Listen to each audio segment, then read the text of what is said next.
Hello Game Freaks, it's GameFreak4Ever back to do a new video. This video I wanted to talk about collecting versus reselling games. And the only why I say that is because I watch a lot of channels nowadays that kind of advocate for reselling games, using the money for other means to add to their collection, or I see people that own stores going out game hunting and getting games. I'm gonna tell you how I feel about it, and you can leave your comments below and tell me how you feel about it and what you think about all of this, because I know that being on YouTube, I've pretty much been on YouTube since I think 2012. I believe it was 2012, April 28th, 2012 was my first video. So it's been some years that have passed, 12 at least.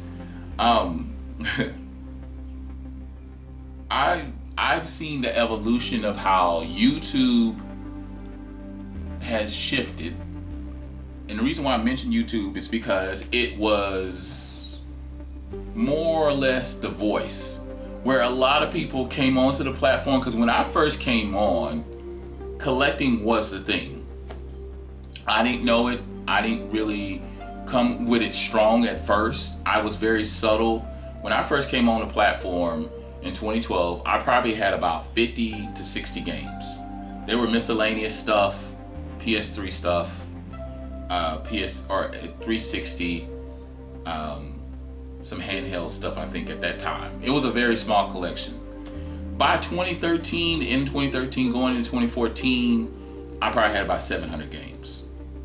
I was on a journey of rediscovering old games that I loved playing, having fun with, games I never got an opportunity to play, generations or consoles that released that I never got a chance to be a part of, because I either had the games on this side and I didn't have it on this side. Like, I had a Super Nintendo, but my cousins had a Sega Genesis. I had a Nintendo 64, but my good buddy, he had a PS1. I had a TurboGrafx 16, but then I moved along after my Super Nintendo. I got a TurboGrafx 16. I got my Atari late. I got my Nintendo very late in the generation. It wasn't until I bought my first system myself, day one, which was a Nintendo 64, where I was able to call the shots and kind of dictate how I wanted to go about this. But anyway, I went through a collection binge where I was just on it, and I was showing my journey because I was kind of following suit with what was happening on YouTube, and I thought on a level in which I did, I gained the love and respect of a lot of people as far as the community. Like, it was a lot of feedback and exchange, and I even took part with people sending other people games in exchange and then making a video about it. I remember a YouTuber by the name of 49er Nation 1. He was big about sending games to people, and in return he saw a game in your collection and you sent him something. As a matter of fact, I had got Final Fantasy 12 from him, and it came in the metal container or the metal case and all that.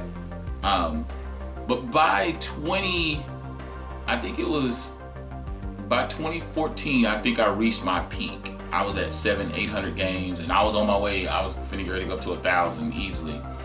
I ran out of space, so I was putting stuff in my closet, and I was like, oh, okay. I had about 13 consoles at this time. I was like, okay, this is getting crazy. So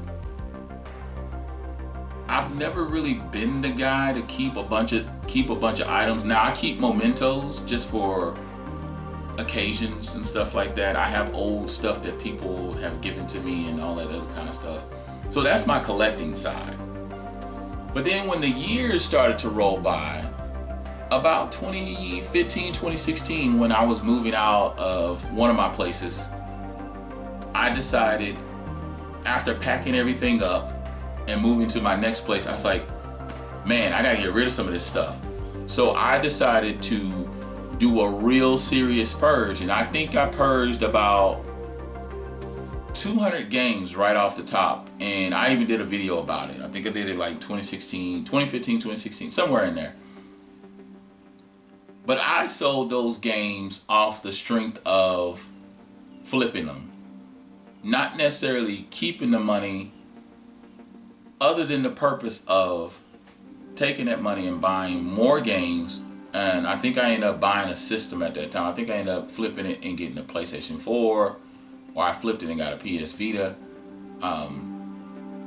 Either way, I knew that. So over the years, every other year or so, I'll do a purge. I'll purge about 100 games, because I'll be done bought so many games over 2-3 year span.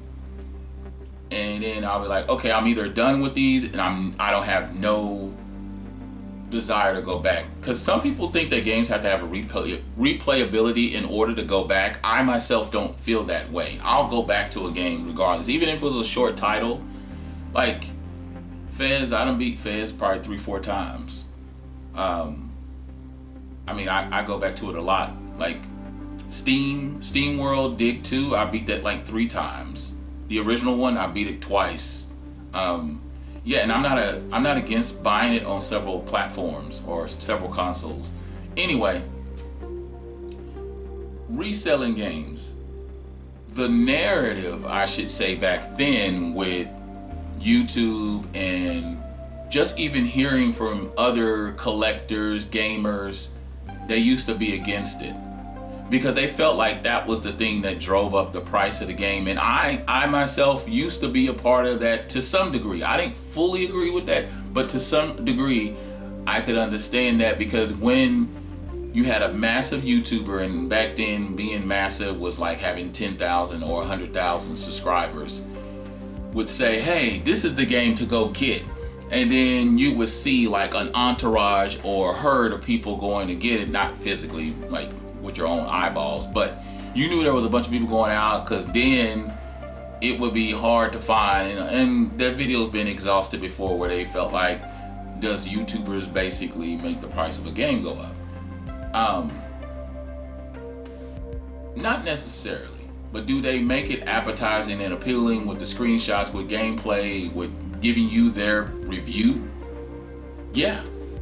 So how do I feel about reselling now? Now that it's 2024, it doesn't move my needle. Maybe that's because I'm older and I don't really care about a lot of things anymore. Like, things that used to move me and bother me to some degree don't bother me anymore. So I'm an advocate of collecting. I believe in collecting, but I also believe in collecting differently than I did in 2012 versus 2024. 2012, I was collecting everything that I could get. Anything I could possibly get my hands on that was means of affordable, I would buy it. And that was just me buying games for the sake of buying games. Now I have all these games, and now I have all these library of things that I can choose from.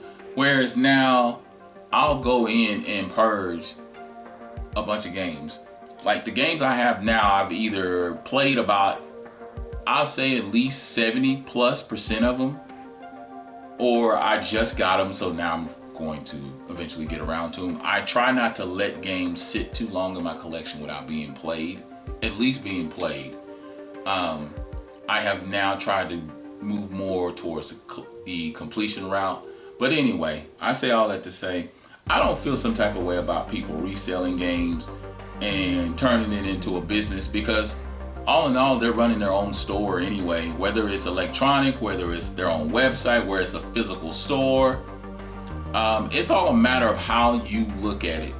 So anyway, tell me down in the comments below. Hopefully I haven't talked too long on this video.